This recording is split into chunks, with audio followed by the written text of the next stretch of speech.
नमस्कार विद्यार्थी मित्रांनो, मी प्राध्यापक डॉक्टर संगीता पवार नॉलेज कट्टा या यूट्यूब चॅनलवर तुमचे सहर्ष स्वागत करते।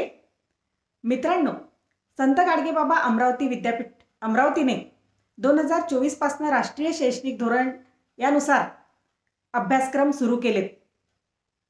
BA, BCom, BSc सर्वच विद्यार्थ्यांच्या मनामध्ये विषय कसे राहतील, पेपर कसे येतील याबद्दल संभ्रमाची अवस्था सुरुवातीपासूनच आहे। तर आज आपण मानव विद्या विज्ञान शाखेला म्हणजेच BA ला विषय कसे असतील हे समजून घेणार आहोत। तुम्हाला फर्स्ट सेमिस्टरला एकूण 10 विषय असणार आहेत।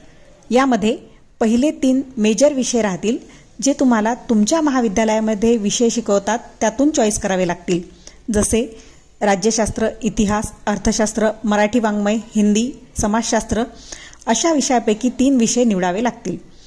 त्याला आपण DSC 1, DSC 2, DSC 3 असे म्हणूया। चौथा आणि 5वा जो विषय असेल तो ओपन इलेक्टिव्ह किंवा जेनरिक ओपन इलेक्टिव्ह कोर्समधून तुम्हाला निवडावा लागेल। OE म्हणजेच इतर विद्याशाखेतील एक विषय तुम्हाला घ्यावा लागेल। कॉमर्स, सायन्स किंवा जिथे एकच शाखा आहे तिथे लायब्ररी किंवा फिजिकल एज्युकेशनच्या बास्केट असतील त्यामधून 2 विषय घ्यावे लागतील।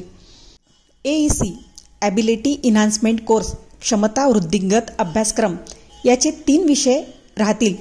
AEC 1 मध्ये English, AEC 2 Marathi, AEC 3 IKS म्हणजे भारतीय ज्ञान परंपरा।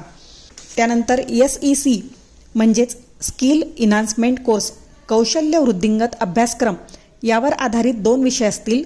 एक इंग्लिश लँग्वेजचा लाईफ स्किल राहील आणि दुसरं सेकंड लँग्वेजचं, मग ती मराठी हिंदी जी असेल त्याच्यामधून लाईफ स्किल राहील। त्यामध्ये अजून को करिक्युलर कोर्समध्ये महाविद्यालयामध्ये होणाऱ्या ज्या विविध ॲक्टिव्हिटी असतात, NSS कल्चरल प्रोग्राम असतात, यातूनही तुम्हाला क्रेडिट मिळतील। हे 10 विषय तुम्हाला अभ्यासाला असतील। एकूण तुमचे पेपर कसे असतील, विषय कसे असतील, त्याचं स्वरूप कसं राहील हे तुम्हाला अगदी साध्या आणि सोप्या भाषेत सांगण्याचा प्रयत्न केला।